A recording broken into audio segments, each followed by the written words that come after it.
MotorWeek is made possible by Rock Auto, Tire Rack, and Die Hard. The MotorWeek Driver's Choice Award for Best Small Car for 2015 was awarded to the new Volkswagen Golf family, primarily because with the TSI, TDI, GTI, Sportwagon, and even an e-Golf, they cover all the bases like no other small car series. Well, as it turns out, they're not done yet, as now they've unleashed Wolfsburg's latest pocket rocket on the U.S., the Golf R.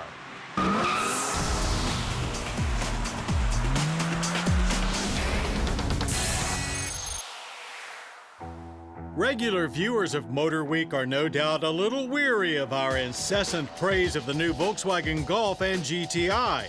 If that's the case, you might want to change the channel for about the next 5 minutes, as we're about to go all fanboy once again about this 2015 Volkswagen Golf R.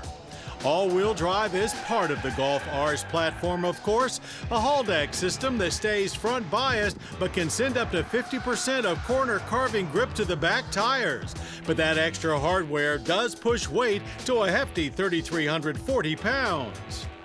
Under hood is a familiar VW and Audi mechanical, a 2-liter i4 turbo.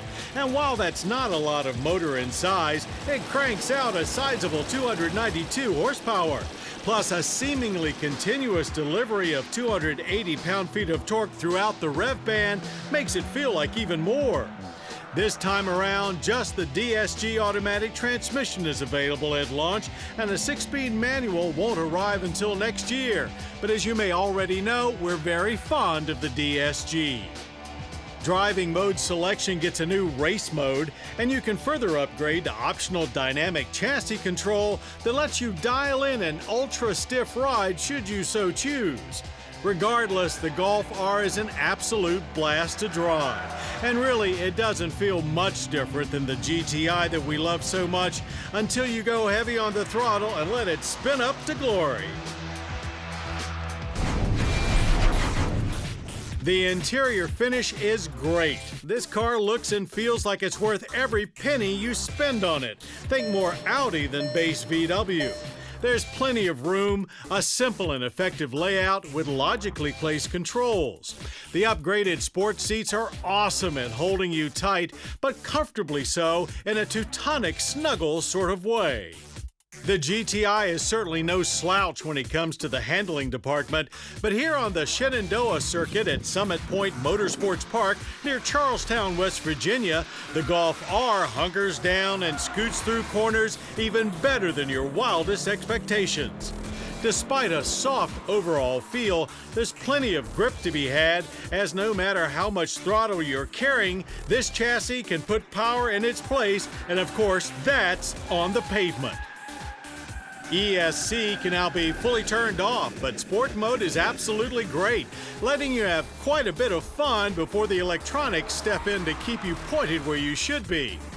As for complaints, this course's tighter turns and many shifting opportunities had us wishing for bigger shift paddles, as with all of the constant shuffling, they were sometimes hard to find. But of course, in a straight line, leaving the DSG in full auto is really where it's at. Mash the gas, hold on, and 4.9 seconds later, we're at 60 miles per hour. The Golf R launches off the line smartly with its all-wheel drive grip, with a snappy and raspy exhaust note all the way down the track for a quick quarter at 13.7 seconds at 103 miles per hour. While a short 115 feet is all it took to stop from 60 mph. On the street, the Golf R is even more impressive. It feels very substantial for its size, with a dialed-in solidity like no other small car. It's agile and wanting to be thrown around, and is the very definition of confidence-inspiring. Government fuel economy ratings are 23 city, 30 highway, and 26 combined. We averaged a very good 28.3 miles per gallon of premium. The energy impact score is 12.7 barrels of oil used and 5.7 tons of CO2 emitted yearly. Alas, perfection never comes cheap. In this case, it starts at $37,415 and is available in 4-door only. Those numbers may scare away a few, but in this world, it's the unafraid that are truly rewarded. So don't think of the 2015 Volkswagen Golf R as just a sportier GTI. Think of it as everything you'd ever want a Golf to be and a bit more. And really everything you'd want in a sensible sport hatch as well. If you're perfectly happy with your GTI, do yourself a favor and don't test drive the R, so you don't know what you're missing.